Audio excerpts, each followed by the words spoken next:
adds up to a lot of stuff. So it's like, I'm like, okay, do I need like fancy hands? I love fancy hands. Do I need fancy hands? It's like $600 a year. Is that It's like kind of just.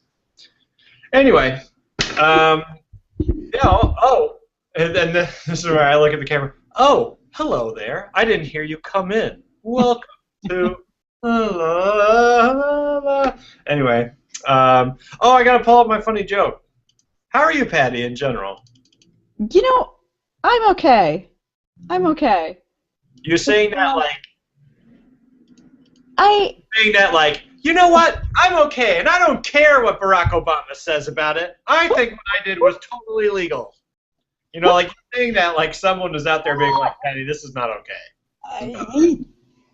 No, Dan, it's all good. It's always so much better when I see you. It's also great when the weather is this absolutely fantastic outside. We've got just a glorious summer, right? It's been cool. It's just fantastic, right? Same where you are, right? Okay, so that makes it good. I am just a little bit stressed out. I'm leaving for vacation this Friday. Yeah, it must be tough. And well, it just you have to do a couple weeks worth of work in 1 week. Yeah, legitimately, it's like you're like, oh my God, I'm not gonna be around, and it's like things start blowing up, and yeah. Well, and the reality is, back to the entrepreneurial deal we have going on here is that my laptop will be with me, my phone will be in my pocket, I will be fielding all the calls and requests and such. So I'm hoping to kind of, tie a bow around as much of that stuff as I can so I can actually take a little time off. I had some time off scheduled for June that actually didn't happen, which turned out good because I was so busy, right? We've been talking about, kind of what a good busy summer it's been, for the most part for the biz. So anyway, I'm good. I've got a beer in front of me. Oh, cool. I gotta get a beer. Oh, let me do the intro. I didn't even do the intro. Oh, kick it off, man. Thing, and I've got. All right. Kick it off. Okay. Oh, shake it out. Shake it out. Get into character. Here we go. Hello, everybody, and welcome to this week's SEO and IPA. It's the fun weekly hangout about entrepreneurship, inbound marketing, and more for cool people of all shapes, stripes, and colors. As always, I am Daniel Barrett from Two Friendly Nerds. That's TWOFriendlyNerds.com, the world's friendliest web design and internet marketing company. And with me, as always, is the brains behind the operation. She comes from a long line of down-home, salt-of-the-earth link farmers. It's Patti D'Alessio from Reinvent Interactive. That's reinventinteractive.com. Patti, wonderful to see you as always. I already asked you how you are, so it seems silly to ask you that again, but you're the best. When we know that, I should always say, and objectively, the only reason anyone watches this show, Patti. Oh, stop it. All right. I like that one though. I like being salt-of-the-earth link farmers. Salt-of-the-earth link farmers. I like that. Let's talk beers because you mentioned a beer. I gotta run and get my beer from the mini fridge over there. All right, excellent. You do that. I'll kick this off. Okay, so this is let's see if we can do this here. Susquehanna HopFive IPA. HopFive? HopFive. HopFive? Yes. And I'm not even sure. I haven't read about this. I just tasted it 2 minutes ago. It's lovely, not hugely hoppy. And where are these guys? Well, they're Pennsylvania for sure. And it's just an IPA. That's all it is. It's about a 6% alcohol beer. People beer by beer people. Like it. Did you see that? I didn't see Clever. that. Very clever. I like that. Dig it. I've been tasting all kinds of wacky beer lately. We were away. I was actually in Baltimore again just this past weekend and had a great time and drank a bunch of really fun, tasted a bunch of fun new beers. And anyway, this is great. Yeah, so I'm definitely in a beer mode. So this is pretty light. I'd say it's pretty clear, right? It's got some nice carbonation, and it's a typical, pretty tasty, not bad IPA. I'll have it again. Yeah, kind of middle of the road, you think, or? Yeah, no, it's really not bad. Mm. But does not bad mean it's good? You know what it is? My palate is so destroyed by all the super hoppy IPA stuff that if it doesn't like, you know, punch me in the palate, I'm not like, whoa. So anyway, I'm a big IPA nerd. We love it, right? You and I both love a really good IPA, and I like them stronger than most. So I'm even at the double IPA level, you know? It's not it's not You're like so jaded and cynical. You're like, all I do is just bring me a glass of pure hops, like no liquid whatsoever. I just want to munch on their chopping dry husks. flour. It's just, it is though. It's funny, how that happened. It's almost like spicy food. I don't know if you like spicy food, but I really love hot spicy food. So if it's not like at an 8 or a 9, I almost can't taste it anymore. But anyway, Acclimate, right? You acclimate to yeah, whatever your current deal is. Yeah, that's definitely. right, right. So what do you have? What do you have today? Something I fun? have. I'm sure this is something you've had, but this is. We'll do the reveal. Da-na. A guess? Da-na, Let me see if I can guess. da-na, da-na, Smutty da-na. nose. It's a seal! Look out! Okay, so this is the old brown dog. Oh, yum. Yeah, yeah. So I've never had this. I'm gonna try it right now. Very good. Well, I really like that. Good. Is this a brown? Is a brown ale? Yeah. So I usually don't love brown ales. I'm not really into it. They're really low on the hop pendulum, you know? There's Yeah, not. I mean, it doesn't. I don't need things to be crazy hoppy. You know Yeah. what I mean? Like, I know we named our show SEO and IPA. You know, so I clearly have a preference, but I've just never been into just brown ales. It's always kind of like, yeah, that's whatever. But I actually really like that. I think there's something about brown ales that's kind of like cloying Yeah. to me. Like they're always kind of like. Very malty. They Yeah, kind of very coat malty, your tongue. right? So this is it must be on the lighter side of that spectrum. Yeah, Yeah. I'm not crazy about tons of malt. Like Yeah. my mom's. This is one of the weirdest. I don't know if you've ever had this pleasure. One of the weirdest things to me that I say on a regular basis. Mhm. Weird. It feels weird to say. Mhm. My mom's boyfriend. My mom's boyfriend loves this.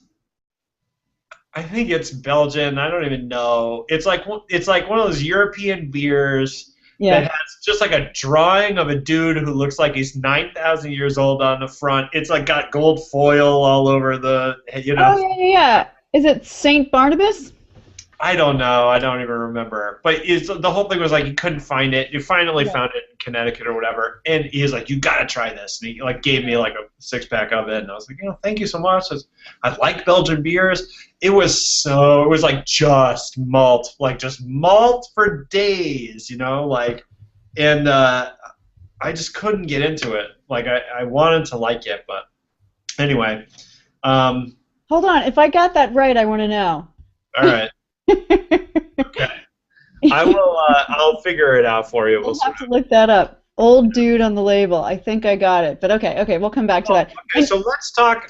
Let's talk about what we're going to talk about today. I want to introduce this because I think this is true. Yeah. Today we're talking about social media and how and whether social media affects SEO or your site's ranking. If you are watching this show and you are sort of new to SEO or you're new to marketing or you're doing a lot of social media marketing, it is very possible that you have some very profound beliefs about the relationship between SEO and social media that are probably wrong. Mm-hmm. This is something we run into all the time, Patti, and I'm sure you run into this all the time, this belief that post a link on Facebook and that's kind of a link back to my website that helps my SEO, and that is not necessarily the case. This is sort of a really murky thing for a lot of people. So today we're talking about social media. Does it help your SEO? Why does it help your SEO? Does it help your SEO? And if so, why not? And if so, why not? Why? Right. Why not? And if Got it. why not, then why not? And so on. So that's what we're talking about today. I'm going to try a new thing. There's actually a new app in Google Hangouts. I'm going to show our item. So if you are watching this Hangout right now, you may be seeing a live link or something show up on the Hangout with the link. It's to an article called Google Search Changes Will Push SEO Firms and I think social media together or something like that. So that should be right on the Google Hangout page here. But if you're not watching this live, you can get the links to any article we ever talk about either in the YouTube show notes or at twofriendlynerds.com/hangout. That's twofriendlynerds.com/hangout. So, Patty, this was the article that you brought to us today. So, why don't you kind of take it from here? First of all, let's talk about. Let's dispel some myths, or not. You tell me what the case is. If I got let's take Facebook. Facebook's most common. If I take a Facebook page and I got a lot of stuff going on my Facebook page, and I'm linking back to my site, does that help my site's ranking? And if not, what's wrong with me? Take it away, Patty. What's wrong? Let's start with what's wrong with you. No, just kidding. There's a lot of stuff there. Here's the deal. That social signals, the idea of social signals, was a contributing factor to SEO and how your site performs, right? Yes. And so what do you mean by social signals? Just to kind of throw that out there. Well, it was sort of, broadly put, social signals. So it's sort of like, if you've got a well-followed Twitter account, you have a Facebook page that's maybe a business Facebook page that's showing your brand, you're posting a lot, you're active on social media, you're commenting on people's posts, they're sharing your stuff. This idea of social signals added to your sort of authority, generally speaking, algorithmically through Google and the search engines. And up until recently, that was kind of understood. And then Mr. Matt Cutts, who is the spam leader at Google, came out, he's pretty much the mouthpiece for that, came out and said that social media will not help SEO. And he says explicitly there's nothing in the Google algorithm that parses out or treats social media and social sites any differently than any other website. And that's actually in the first article. It's sort of, I think, or the second article. It's kind of quoted there. So what they're saying is, in order to rank, we're looking at things like, quality, it has to be original, it has to be relevant, and this is, talking about maybe blog posts or, the content that you create for your website. Having said that, I've read both of these articles. Obviously, I coach my clients on what to do on social media, how to craft and optimize social media posts in order to be found and participate in the conversation that is social media. So this is really important to me. This is an everyday conversation that I'm having, right, Dan? And I'm sure you are too. But having said that, I still see a lot of evidence that it does help.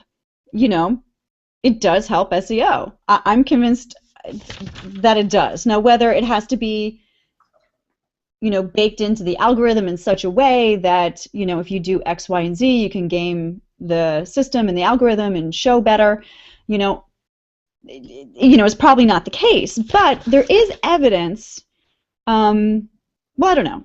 Actually, why don't I stop there? I'll hold my evidence for a little bit. We'll talk more about that. So it was interesting because the article specifically, the second article, so I should say, so the article that we're posting right now is kind of talking about how SEO and search, or SEO and social media rather, are kind of coming together, and more it's the same thing, and one influences the other.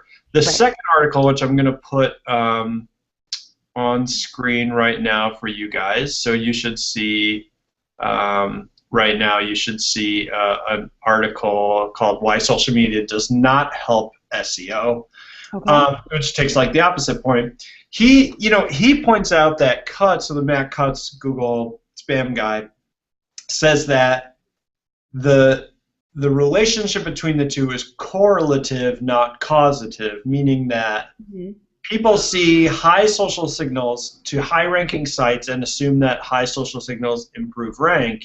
What he's saying is, rather than that, high-ranking sites create really awesome stuff, which is why they rank well, but really awesome stuff also causes people to share and like and +1 and thumbs up or whatever. So the two are related, but they're not causative. And this gets to this kind of thing, well, where, okay, it's clearly not that social media is not worthwhile, because social media is all about getting in front of people and sending them to your stuff. So like if I'm, pizza shop or whatever, and I'm getting in front of all sorts of people in my local audience, and I'm getting in front of them, and they're getting to know me on social media, and they come in, there's a direct relationship between I did this stuff and I got a new customer. Right. But I think the question that people most often have is like, well, okay, I did the social media stuff. Does that help people find me in Google? Yeah. Right? Does that help the rest of my content kind of come up? And that's much harder to figure out. And it kind of gets this thing, right, where it's like there's a lot of stuff about SEO, but there's always an asterisk by anything we talk about with SEO, which is like, this is our best guess, right, based on what we see in the wild, right? So it's like I always think like, there's always like,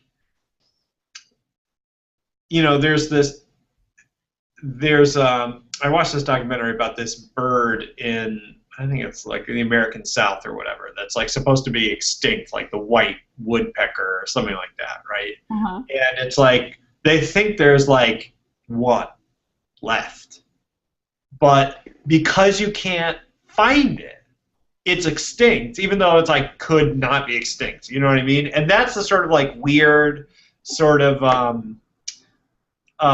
what's the name of the guy with the cat in the box? Do you know what I'm talking about? I'm gonna sound crazy. Everyone's gonna think I'm crazy. Who's the guy with the cat in the box? You know what I'm talking about? I don't know a cat in a box. What are you talking about? There's this really famous thought experiment. Okay. There's a cat, and cat's in a box. You can't see the cat or whatever. And there's some sort of mechanism where, what is this called? Now I can't explain it either. And the question is like, is the cat alive or not?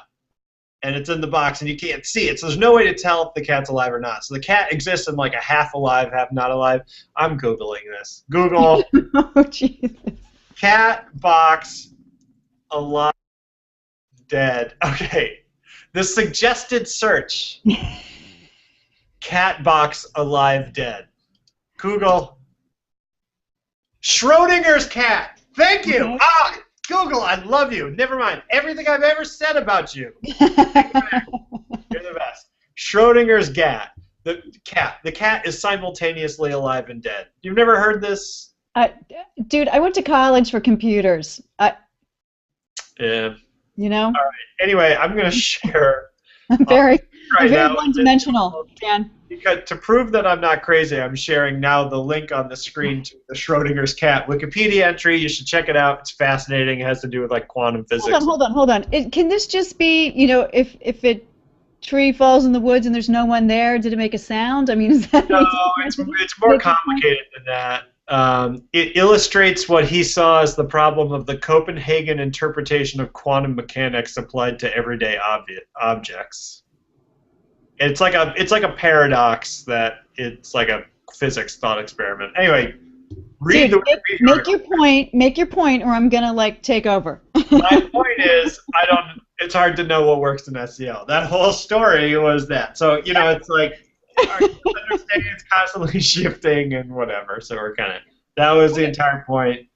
If anything, you guys have learned about Schrodinger's cat today. It's fascinating. In any case, yeah. So I mean, I think that was what I was saying. It's the caveat, the asterisk, right? Besides all SEO stuff. Yeah. Right.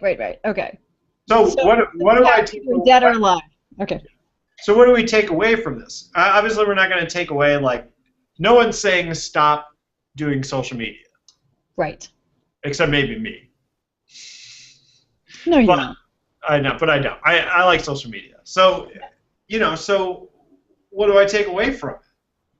Like if I'm looking to improve my rankings as a way of improving my business, what do I take away from this kind of idea that SEO and social media, they're connected, but they're not, I'm not boosting my SEO by doing social media exactly, right? The relation not causative in that way. I want to make the case that it is causal. Okay. I want to make that case. Make the case. I want to lay this out here, and I did some research. I've read a handful of other, articles kind of within this space, and I'm also preparing to give a talk about how SEO helps, or how social media helps SEO, and kind of draw some of those lines. So I'll be doing that. You're objective. You've done the research. What have you found? So here are some of the benefits, some of the direct benefits, and some of these were actually, kind of a surprise to me, Dan. So let me know. The first one that I saw was that let's take, for example, a blog post or an article that you've written, that you've shared on social media, and it gets picked up. Like, it does well. It's retweeted, it's shared, and it's spread through social media. One of the things I saw is that it actually speeds up how quickly something is indexed. Okay. So think about that. So when you're Googling something, say somebody just wrote a bunch of stuff about this cat philosophy here, and something. Did you even look at the Wikipedia page? Caddy. I'm calling you Caddy. Caddy the SEO. Oh no. Okay. So yeah. So imagine that you just wrote something about this. You brought this back, and it gets like picked up. So if you were to Google it, you know how sometimes the results pages are what was just recently shared frequently over social media? That has sped up. And it's that day, right? So you can get.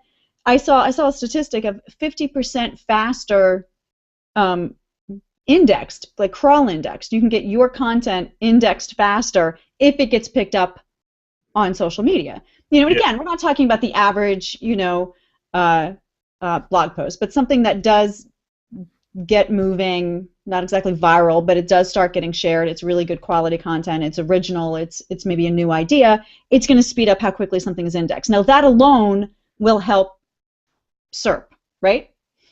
SERP's up is what you're saying. SERP's up. That's right. The other thing is that we do have evidence that personalization within, based on your network in, say, Google Plus, affects SERP, right? So who you follow and who you have within your circles on Google Plus changes your results. So if I follow, I don't know, Matt Cutts, I might see a recent article of his bubble up closer to the top on something that I'm searching on, right? Or someone who's commented on those ideas. That is affected. And I did just find out that the same is true in Bing for Facebook. Okay, so I'd have to double check that. I did just read that this morning, though. So I found that to be interesting. So people that you follow and like within Facebook, you may see their results as you're searching something that pertains to them or that they've created content for. That's interesting. How do they do that, though? It's just articles that I've shared, because there's no like Facebook authorship, right, that connects my social account to my blog post, for example. So it's not just pulling up things I've written. It's got to be things that I've shared. I don't know. I don't know either. I don't know, but when and I'll look up that article so we can. I'm sure I've got it here, but I found that to be, yeah, interesting. The idea of link potential alone increases just in the pure fact that you're using these platforms to share and communicate the content that you've created, right? So that also is a sort of direct or even indirect line to the use of social media and its outcomes, right? But that may come to the, not being causal. Let me see, what else do I have here? Search query volume. So you've written something, it's picked up within social media, maybe Twitter. That causes people to then Google your name, Google your business, Google your brand, Google your product.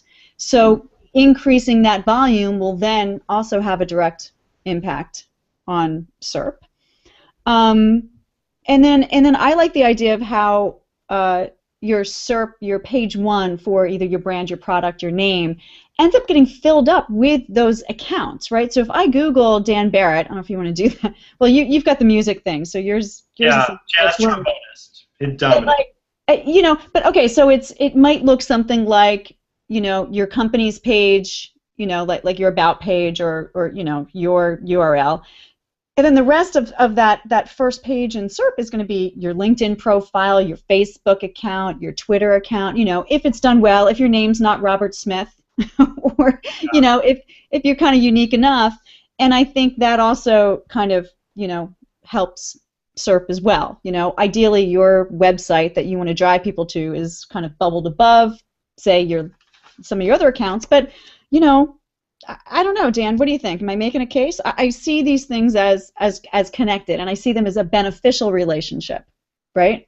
Yeah, I think there's no doubt that it's connected because it's all about driving people to your business or your source for information, right? So it's all about human behavior.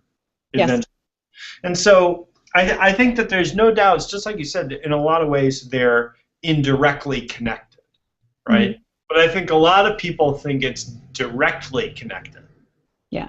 Right? They think that link from their Facebook profile is going to boost their website. It's not necessarily going to do that, right? So or it's not going to do that. So the idea, I think, is to not think of your social media stuff that you're doing as a way of boosting your SEO, so to speak, right? Mm-hmm.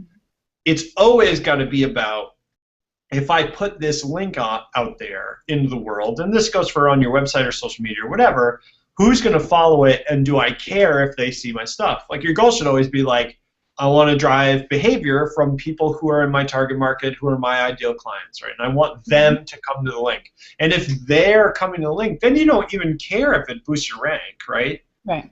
I saw this, I read an article this morning. It was interesting, and it's saying, like, everyone knows now, that link buying is wrong, yeah. right?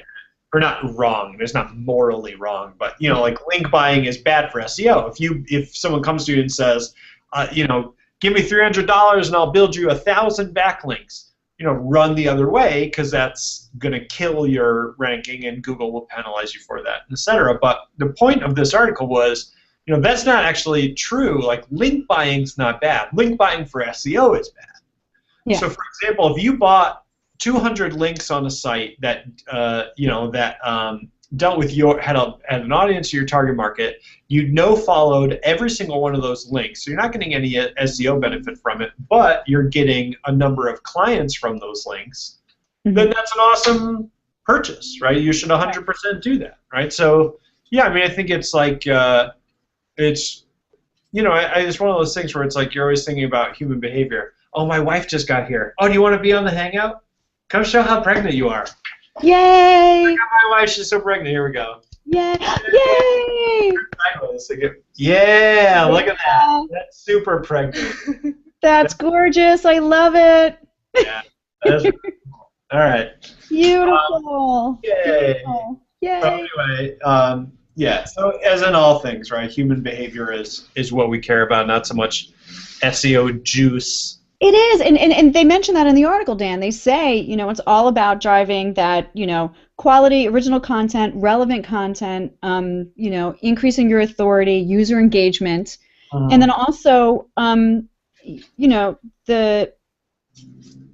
if you're making, like, blog posts after, it kind of goes back to the conversation we had last Wednesday this time, right? It's like, if you're blogging just to blog, just to put stuff out there because you think you have to, no one's liking it, no one's sharing it, no one's retweeting it, no one's commenting on it.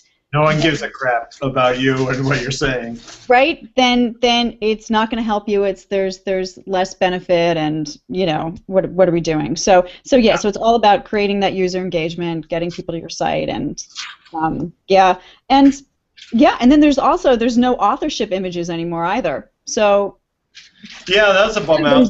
That's Yeah, we talked about that, right? Like 2 weeks We ago. did. Yeah. We did. And that's another message from Google that maybe some of this stuff is a little less effective. You know, they're kind of pulling away from some of this. But yeah. Anyway, good All call. right. Yeah, that was a great call. So it's 12:30, so we gotta say goodbye. But if you tuned in late to this episode, you missed the beginning, or you're just doing it now, or you want to see any of our past episodes, you can get them all at twofriendlynerds.com. It's twofriendlynerds.com. Just click on blog, or just go on YouTube and search for SEO and IPA. We got all our videos on there, as well as our past episode notes. We will be back as we are every week, Wednesday at noon Eastern Standard Time. Patti, thank you so much. This was a really good talk. I'm sure your presentation and stuff is going to go super awesome. And cheers to you guys as well. And as always, optimize responsibly. Absolutely. Cheers. Are we supposed to do that in unison? Yes. Okay, so should I let's try to get it right, because I just never get it right. Screw that up. 1, 2, 3. Optimize responsibly. Okay. Okay. 1, 2, 3. Optimize responsibly. Is it a delay in the video? I don't know. Anyway, that's good enough. I did it. I said it with you. No, you didn't. I didn't. Roll the tape. Roll the tape back. All right. I thank you everyone so much for watching. Patti, I'll see you later. I'm gonna go hang out with my wife. And yeah. All right. Bye guys. Talk to you soon.